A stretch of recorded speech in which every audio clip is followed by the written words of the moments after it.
Oh, yeah, he's Dave. I'm Casey, and we are the football dudes.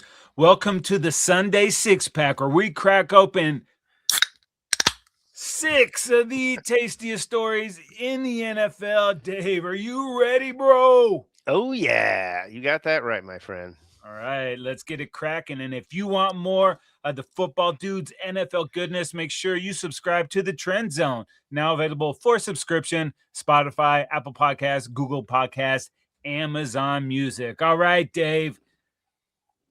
Big money spent out there. We thought these salaries were crazy. Yeah, Will they Anderson are. says, "Hold my beer."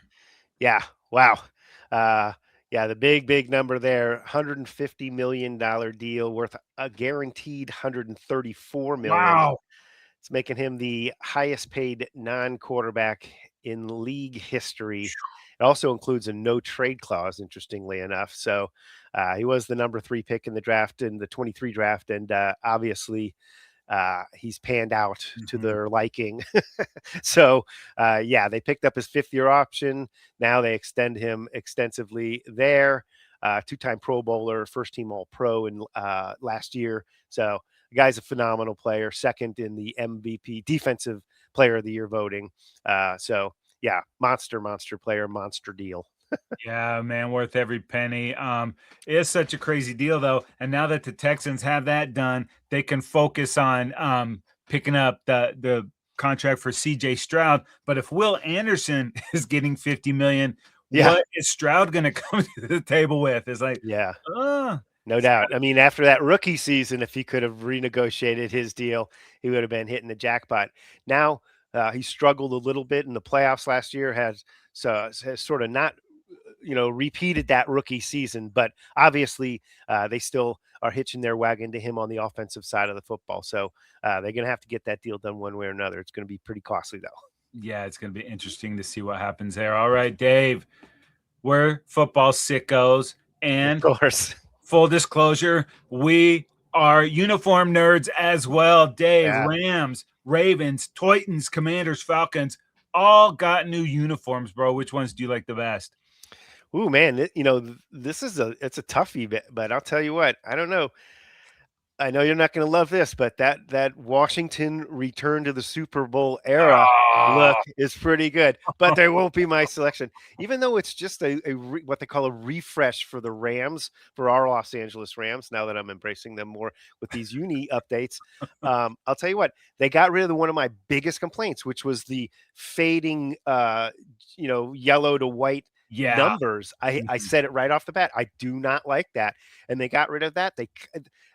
I just think they cleaned it up so Yeah. nicely. It has they put the Ram logo on the side. It's just everything's a little cleaner looking on that one. So for me, even though it wasn't a major overhaul, that one sticks out to me as the one. And we watch the Rams, of course, every week here in Los Angeles. So I'm just happy to see that they just kind of like just polished it up just right, and I think it looks great. Yeah, and it's a little more of an homage to the old Old school, school Rams and the yeah, colors. But Dave, man, the Ravens get those new unis. I don't know, was there 5, 6, 8, 10 different uniform right, combinations?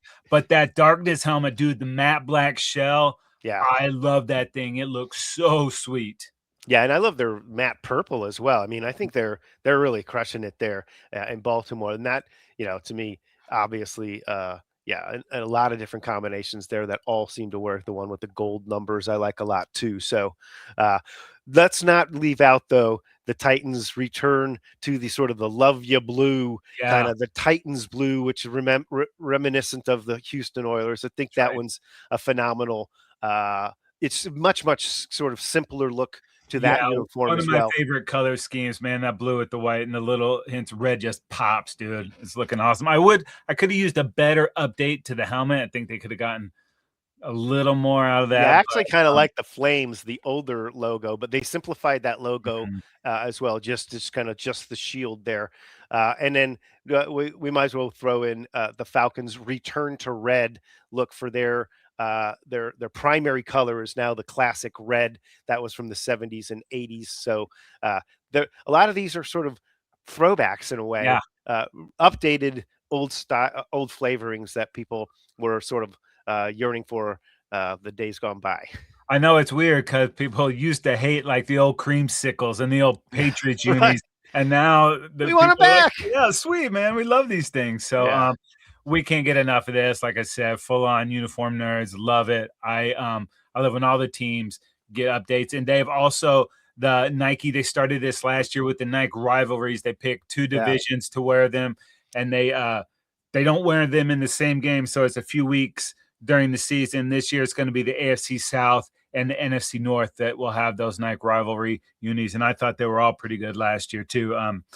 It was the NFC West, and those were pretty good. Those crazy Seahawks that had the more green and the gray, pretty Yeah. impressive there too. And then the Rams had pretty good ones too, and the Niners the black. So pretty cool deal there with all of those. The rivalries indeed. So Mhm.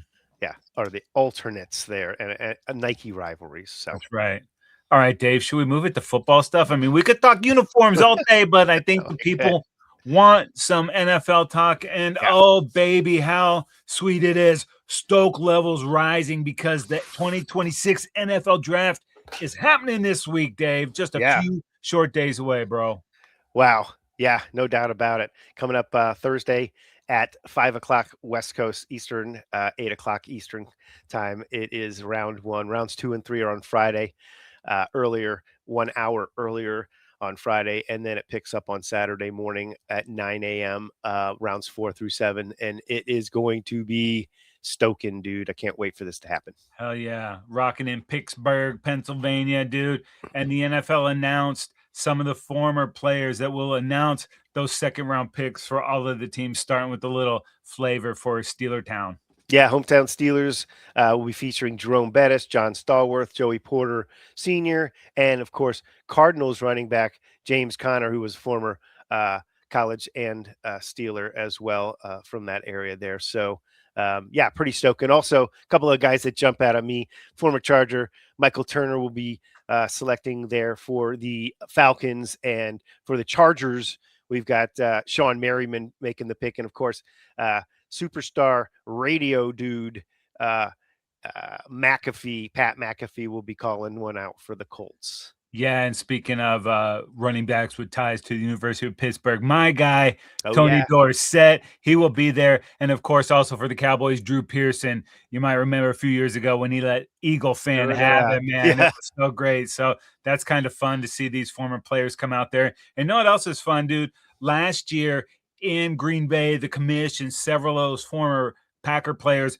rode the bikes out onto the stage as an homage to the tradition of riding the kids' bikes at training camp in the summer, Green Bay. Yep. You think that the NFL's got some kind of thing they can dial up for some of this Pittsburgh tradition? I mean, we got, of course, the terrible towels, Casey. I imagine they're going to bring some dudes out waving those around. Who knows? Maybe they even fire up a little Renegade by Styx, classic for their stadium rally heading into the fourth there. So we'll see if they can conjure up a little excitement there. I'm sure they have something up their sleeves for us. If they go Renegade on this shit, it is gonna go crazy, man. That group, a few 100,000 people, they've been lathered up all day. They hear Renegade going, dude, it is gonna pop off. Ooh, I cannot wait.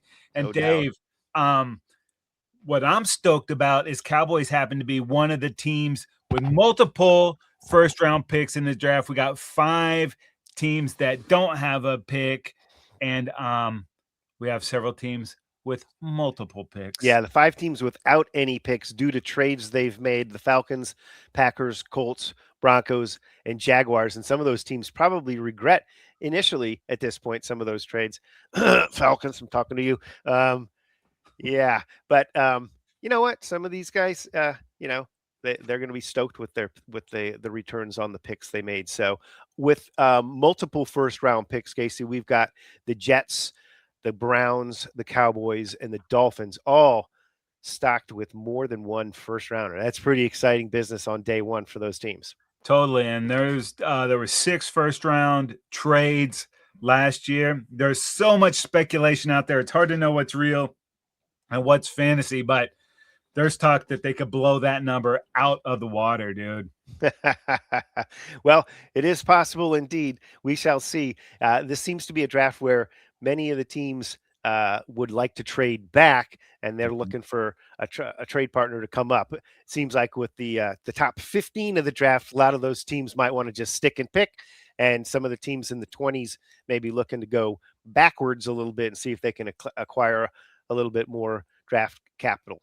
And if these teams are trying to move back, that might make it not so punitive to move up and grab one of these higher picks. If Right. they just want to bail, hey, we'll make you a deal. You're not going to rake us over the coals, but you Yeah. know, make it equitable for both teams. So it's going to be very interesting to see how that transpires on Thursday night. Yeah, and true. And also you might end up sticking and picking, and you might be thinking to yourself, I could have gotten this guy in the 30s, but I have to pick him in the mid 20s here because again, it takes two to tango when it comes to That's trades. right. And there's a lot of speculation for my Cowboys since we do have two picks that they are going to move up. But if they stay pat and they get, wiped out with their perfect scenario, I could see them going back from 12 to 14 or something like that. If someone wants to come up and get a receiver and kind of do the same thing at 20 if someone wants to come up and get a quarterback or something. So Okay. I'm open, baby. I just want to, get the clamps on and let's go, baby. Whatever happens on Thursday happens. And I'm here for all of it, dude. Absolutely, man. It's going to be stoking. All right. We have a few teams that have a bunch of picks and a few teams not so much. Yeah.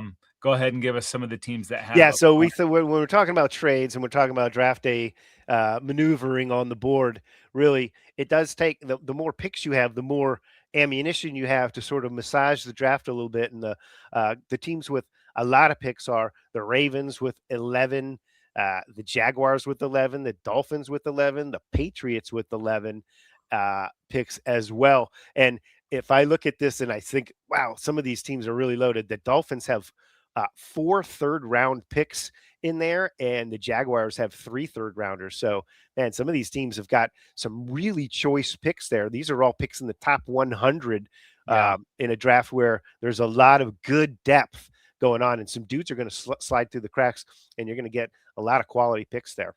for sure. And the hometown Steelers, they have 12 picks, Dave, Yeah, including 3 third-round picks and a couple fours. So yeah, they're looking to loaded. churn that roster a little bit, and we know that they probably need a quarterback moving forward. So it'll be interesting to see if they try to make that move this season or ride with Will Howard and get in the 27 mix. So it'll be Or interesting. Rodgers. What Or about Rodgers. Rodgers? Yeah, I mean, nothing like waiting until the last second to let the team know if you want to play or not. It's Well, really maybe he's behind the scenes working some magic there. We don't know what this is their true. functionings are behind He closed loves to doors. keep them guessing, baby. Everyone. All right, Maybe Dave. he'll announce it draft day. Try and steal everybody's thunder. That's right. Hey, an announcement at 4:30 p.m. We just went through all the teams with a bunch of picks. We got a handful of teams with not so many picks. Yeah, these are a couple of teams that you would think of as wanting to move back a little bit and grab some more of the assets that they had traded away. Atlanta has just 5 picks, including no Ugh. first rounder there. My Chargers have just 5 picks as Ugh. well, having traded a couple of picks away for players previously. San Francisco just 6, and Washington just 6. Thank God for the compensatory system for the 49ers. Otherwise, they'd only have 3. They've got 3 comp picks. Yeah, dude. And the world champs, Seattle Seahawks, only 4 picks, but the 3 of them in the top 3 rounds. So at least that's something. All Yeah. right, Dave. Talking about trading picks to move up and down. What about some potential big name players that might be in the mix to be traded on draft weekend as well? Yeah, no doubt about it. Some of these players have already been speculated. You don't know if they will be moved after the draft, before the draft, or during the draft. Jonathan Greenard, edge rusher for the Vikings, a guy that has been discussed. Big time, big player, Dexter Lawrence with Giants. He's not happy with his contract, so you're going to have to trade for him. Perhaps at least a first or second rounder or some kind of mix in that range. Harbs has come out and said everybody is tradable except for Eh, Jackson Dart. But other than that, Right? Right? yeah, Hey, no doubt about it, man. And you give them the right compensation. They also have Thibodeau, who they might be looking to move. There's a new boss in town. So if these guys don't want to be part of it, then fine, move on, and we'll take the compensation that is according. Other players of interest, Kyle Pitts for the Falcons might be on the block, as well as Sam Laporta for the Lions. That one surprises me, mhm, as Sam is only probably in his third season, maybe. So he's still Yeah. under a nice cost control contract there. 49ers Trent Williams also rumors persisting around him, but they are optimistic they can get that figured out in 49er land there and take care of him.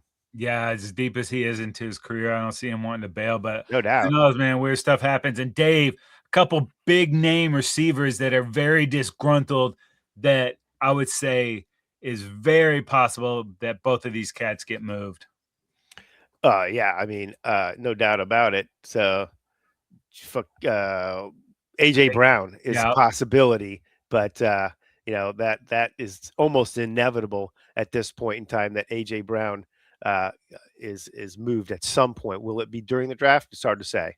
And Brandon Ayuk, man, got Right, the new deal, and then it completely went south in San Francisco really last went year. south. So Yeah. no doubt about it. It's hard to imagine he would ever play for the 49ers again. He may be outright cut. So we'll see how that goes because he certainly has burned his bridge there. He's burned down the San Francisco Bridge there, Golden Gate. Golden Gate, but I got where you were going with that. All Yeah, right, David, if you don't get all the players that you want in the draft, there's no reason to panic. Do not panic. There's still going to be a second round of free agency after the draft, and there are a handful of teams that still have a ton of spending money. yeah, no doubt about it. At the top of the list, Titans with 63 million, Commanders with nearly 50 million, the Chargers, my Chargers, 48.5 million, the Cardinals over 40 million, the Jets nearly 40 million. How about this? Here's some pretty good teams. The Patriots more than 35 million, the Eagles nearly 35 million, Seahawks 33 million, 49ers 30.5 million, Ravens nearly 30 million. I mean, there will be some deals going down post draft when the compensatory pick formula is no longer in play. And we know some of these teams, the 49ers and the Ravens there are on that list I just mentioned, are very good at manipulating the compensatory pick formula. And yeah, it would not surprise me to see some big contracts doled out on that Tuesday or Wednesday after the draft is wrapped up. Oh, it is going to be so sweet, Dave. It doesn't take the dudes more than a few minutes to crush a Sunday six pack. We're glad that you guys hung out with us. Completely stoked. We got the draft in just a couple days. Boy, what else stokes us out there? There are so many ways you can check out the football dudes. The Trend Zone is available for subscription. Apple Podcasts, Google Podcasts, Amazon Music. Yeah, subscribe to our YouTube channel, like us on Instagram and Facebook, follow us at Twitter or X at Football Dudes LA, and make sure you tag us across all social media platforms. Man, while you're out there surfing the interwebs, go ahead and bookmark footballdudes.com. That is going to do it for the Sunday six pack. We're not the suits that talk football. We're the dudes that know football. For Dave, I am Casey, and we are out of here.